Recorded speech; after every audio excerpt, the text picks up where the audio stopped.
malala ho ny tompo ho aminareo ane ny fahasoavana sy ny fiadanana avy amin'Andriamanitra ray sy Jesoa Kristy tompontsika. Amen. Andriamanitra lehibe amin'ny famindram-po. Andriamanitra lehibe amin'ny famindram-po. Zany no misongadina amin'ny finainantsika anio. Atao amin'ny bokin'ny Mika toko 7 ny andininy 8 hatramin'ny andininy 20 farany. Andriamanitra lehibe amin'ny famindram-po. Zany famindram-pon'Andriamanitra izany no miverimberina matetika eto amin'ity famaranana ny bokin'ny faminanian'ny Mika ity. Averina matetika eto fa tsy misy tahaka an'io Andriamanitra io, izay mamela heloka, Andriamanitra mampandalo ny fahadison'ny olona, Andriamanitra tsy mitana fahatezerana, Andriamanitra tia famindram-po.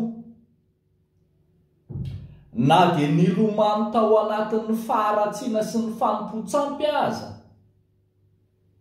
ny Jiosy, ny zanak'Israely, tamin'ny andron'ny Mika mpaminany dia tena azo ambara fa feno tsy fahamarinana ny tany ary niangatra ara-pitsarana mihitsy aza ny mpitondra. Dia ambara fa naloto vokadrany tsy fahamarinana izany ny tany rehetra.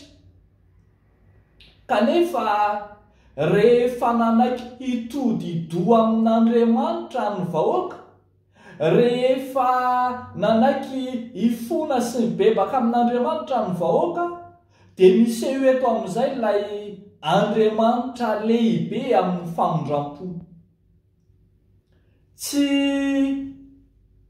azo ampitahena velively amin'ny fahotana nataon'ny olona.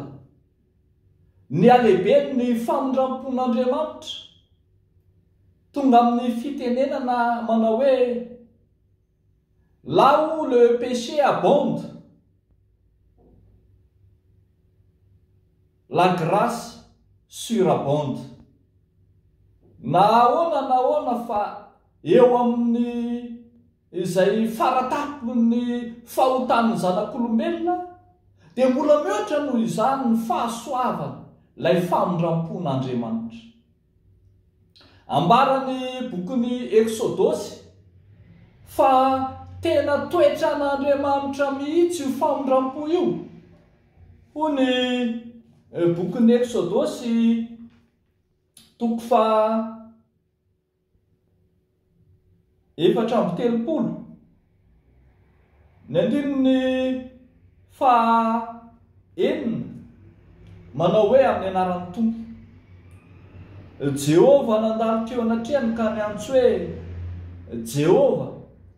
Jehova Andriamanitra mamindra fo sy miantra, maro-po sady be famindram-po sy fahamarinana, mitahiry famindram-po an'ny olona rivo mantimby, mamela heloka sy fahadisoana ary fahotana, kanefa tsy mety manamarina ny meloka fa mamaly ny heloky ny ray amin'ny zanaka sy ny zafy hatramin'ny zafiafy sy ny zafin-dohalika.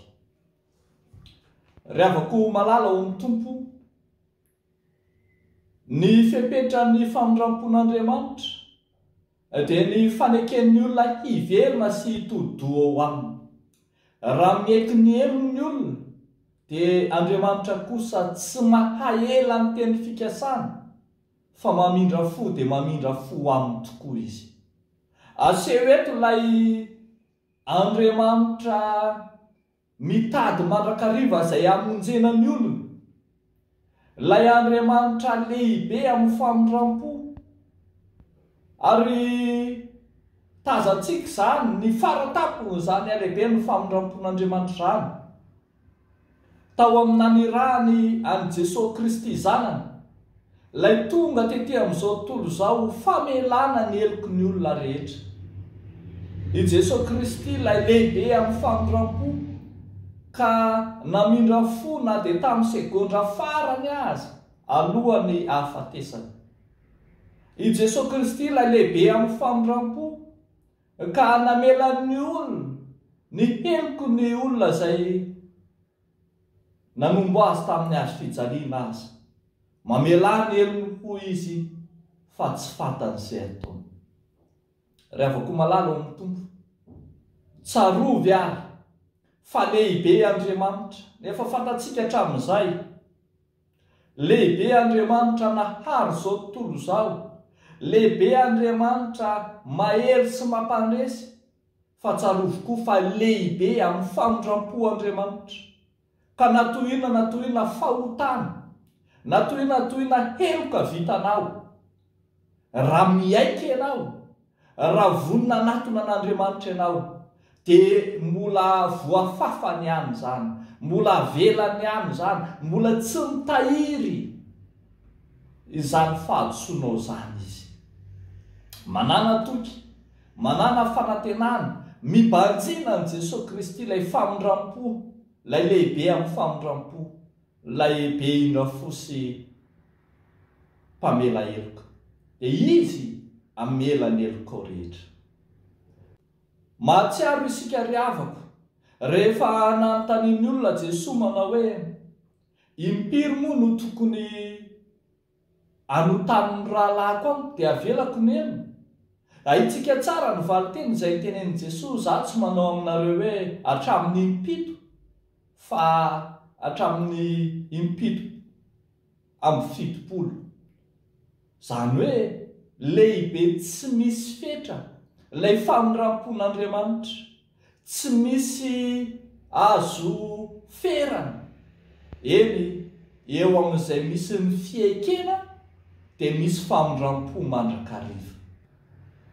Aoka ary isika ry havako, ho feno famindram-po tahaka an'Andriamanitra mpamindra fo tahaka izany amin'ny fifandraisantsika amin'ny mpiarabelona amintsika, indrindra amin'izao tany mitaraina, mitomany, mitolefika, mandady izao mihitsy. Mila ny famindram-pontsika tsiraray avy, ka aoka samy tia famindram-po amin'ny nanany avy isika rehetra. Dia ol'Andriamanitra ireriany ny voninahitra. Amen. Hivavaka isika. Andriamanitra, rainay amin'ny alalan'i Jesosy Kristy zokinay ianao, ilay Andriamanitra ny famindram-po sy ny fiantrana, ilay Andriamanitra mamela heloka dia mamela heloka tokoa, ilay tsy mitahiry fahatezerana aminay. Misaotra Tompo ny amin'ny fanekenao hanadio anay, hamela ny helokay ary hamindra fo aminay. Misaotra Tompo fa diovonao isan'andro ny fonay, ahita ny tara-pahazavanao Andriamanitra. Dia tsy mitsahatra izay mivavaka ho amin'ny fiainam-panahinay tsiraray avy, mba tena hifanena aminao Andriamanitra marina, mba ahita ny fahamarinanao. Fa mivavaka ihany koa izay ho an'ny taninay, ho an'ny firenenay, ho an'ny vahoaka mpiarabelona aminay, izay mitaraina, izay mitanondrika, izay mijaly ankehitriny. Tompo, amindrao fo indray maka indray izahay, dia ahita ny fahasoavanao.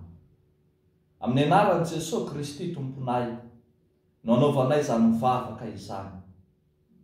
Amen.